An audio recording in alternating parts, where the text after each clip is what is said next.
Hi guys, ಇವತ್ತು ನಾನು ಮಾಡುವಂಥ ರೆಸಿಪಿ ಹೆಸರು ದೊಣ್ಣೆ ಮೆಣಸಿಕಾಯಿ ಪಲ್ಯ. ಅದಕ್ಕೆ ಬೇಕಾಗುವ ಪದಾರ್ಥಗಳು: ಮೊದಲಿಗೆ ದೊಣ್ಣೆ ಮೆಣಸಿನಕಾಯಿ, ಇದನ್ನು ಹೀಗೆ ಕಟ್ ಮಾಡ್ಕೊಂಡೀನಿ. ಸ್ವಲ್ಪ ಹೆಸರು ಬೇಕಾದರೆ ಸ್ವಲ್ಪ ಸಣ್ಣಗೆ ಹೆಚ್ಕೊಂಡಿನಿ. ಒಂದು ಈರುಳ್ಳಿ, ಅರ್ಧ ಲಿಂಬೆಹಣ್ಣು, ಕರಿಬೇವು, ಕೊತ್ತಂಬರಿನೂ ಹಾಕ್ಬೋದು. ಆಮೇಲೆ ಇವೆಲ್ಲ ಬೇಸಿಕ್ ಇಂಗ್ರೀಡಿಯೆಂಟ್ಸ್. ಆಮೇಲೆ ಶೇಂಗಾ ಪುಡಿ, ರುಚಿಗೆ ತಕ್ಕಷ್ಟು ಉಪ್ಪು, ಜಿಂಜರ್ ಗಾರ್ಲಿಕ್ ಪೇಸ್ಟ್. ಈಗ ಮೊದಲಿಗೆ ಇದನ್ನು ನಾನು ಒಂದು ಈರುಳ್ಳಿನ ಕಟ್ ಮಾಡ್ಕೊಂಡೀನಿ. ಅದರಲ್ಲಿ ಅರ್ಧ ಈರುಳ್ಳಿ ಒಳಗೆ ಫಿಲ್ಲಿಂಗ್ ಮಾಡಲು ಬಳಸಬೇಕು. ಅರ್ಧ ಈರುಳ್ಳಿನ ಈ ಮಸಾಲೆ ಪದಾರ್ಥದಲ್ಲಿ ಕೂಡಿಸ್ಕೊಂಡು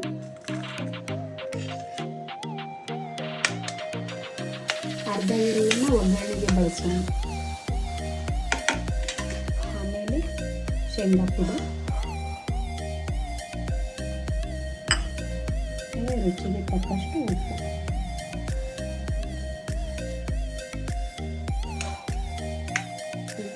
ಈಗ ಇದನ್ನು ಕಲಿಸ್ಬೇಕು, ಚೆನ್ನಾಗಿ ಮಿಕ್ಸ್ ಮಾಡ್ಕೋಬೇಕು.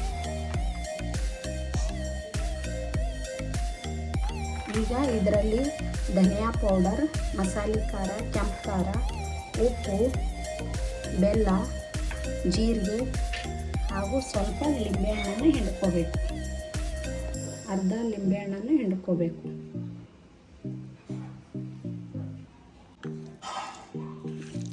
ಈಗ ಫಿಲ್ಲಿಂಗ್ಗೆ ರೆಡಿ ಆಗೈತಿ.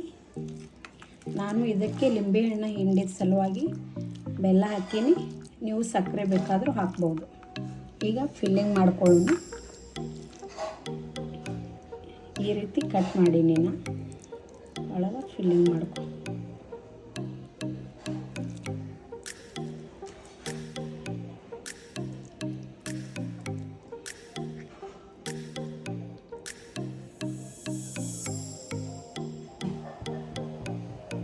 ಈಗ ಒಗ್ಗರಣೆಗೆ ರೆಡಿ ಮಾಡ್ಕೊತೀನಿ.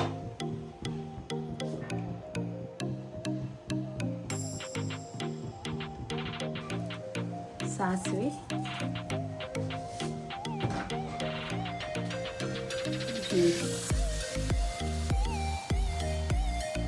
ಸಾಸಿವೆ ಸಿಡಿದಾಯಿತು. ಈಗ ಒಗ್ಗರಣೆಗೆ ನಾವು ಅರ್ಧ ಮಿಕ್ಕಿತ್ತಲ್ಲ ಆ ಈರುಳ್ಳಿನ ಹಾಕಬೇಕು. ಆಮೇಲೆ ಅರ್ಧ ಸಣ್ಣಗೆ ಕಟ್ ಮಾಡಿದ ದೊಣ್ಣೆ ಮೆಣಸಿನ್ಕಾಯಿ, ಆಮೇಲೆ ಕರಿಬೇವು.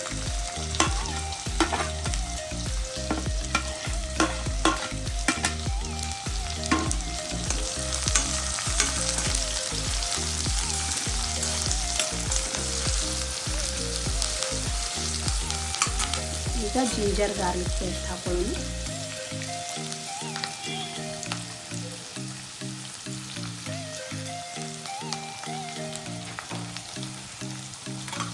ಈಗ ಬೇಸಿಕ್ ಇಂಗ್ರೀಡಿಯೆಂಟ್ಸ್ ಹಾಕೋಣ. ಅರಿಶಿಣ ಪುಡಿ, ಕೆಂಪು ಖಾರದ ಪುಡಿ, ನಾವು ಫಿಲ್ಲಿಂಗ್ ಒಳಗೂ ಹಾಕೀವಿ, ಇಲ್ಲಿ ಸ್ವಲ್ಪ ಹಾಕ್ಬೇಕು. ಆಮೇಲೆ ಸ್ವಲ್ಪ ಉಪ್ಪು,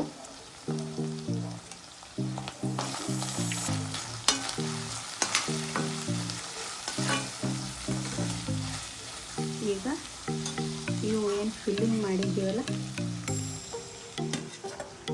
ಫಿಲ್ಲಿಂಗ್ ಮಾಡಿರೋ ಮೆಣಸಿನ್ಕಾಯಿಗಳನ್ನೆಲ್ಲ ಹಾಕಬೇಕು.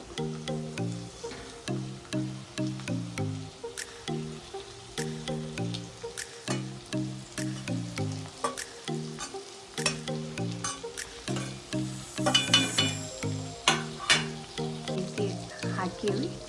ಈಗ 10 ನಿಮಿಷ ಒಮ್ಗೊಯ್ಲು ಬಿಡೋಣ. ನೋಡೋಣ, 5 ನಿಮಿಷ ಆಯಿತು. ಈ ಸೈಡಲ್ಲಿ ಬೆಂದೈತಿ. ಈ ಸೈಡ್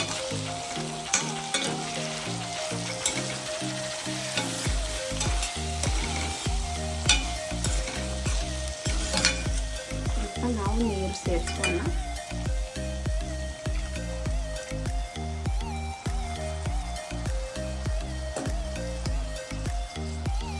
ಒಂದು 10 ನಿಮಿಷ ಬಿಟ್ಟು ರೆಡಿ ಆಗ್ತದೆ. 10 ನಿಮಿಷ ಆಯಿತು, ಬೆಂದಿದೆ ಇಲ್ಲ ನೋಡೋಣ ಬನ್ನಿ. ಈಗ ಇದು ಸರಿಯಾಗಿ ಬೆಂದಿದೆ. ಈಗ ಇದು ರೆಡಿಯಾಗಿದೆ. ಈಗ ಟೇಸ್ಟಿ ಆ್ಯಂಡ್ ಸ್ಪೈಸಿ ದೊಣ್ಣೆ ಮೆಣಸಿನ್ಕಾಯಿ ತುಂಬಗಾಯಿ ಪಲ್ಯ ರೆಡಿ ಟು ಈಟ್.